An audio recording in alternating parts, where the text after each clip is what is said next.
C'est comme ça que moi j'ai appris la musique, avec mes grands-pères, avec mon père, avec ma mère. Quand j'étais petit comme mon fils, j'ai commencé à 7 ans. Et lui aussi, il a que 8 ans et demi, il joue avec moi.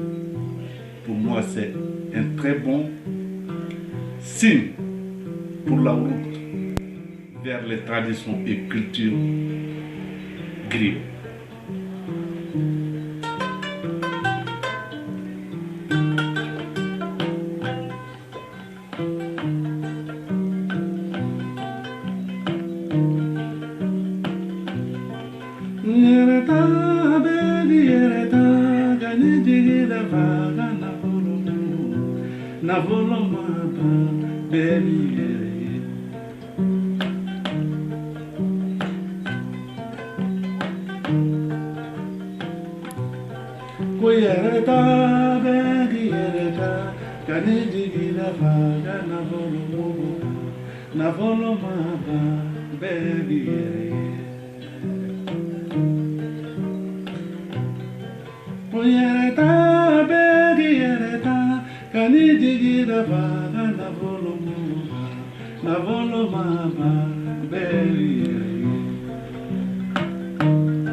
C'est très joli.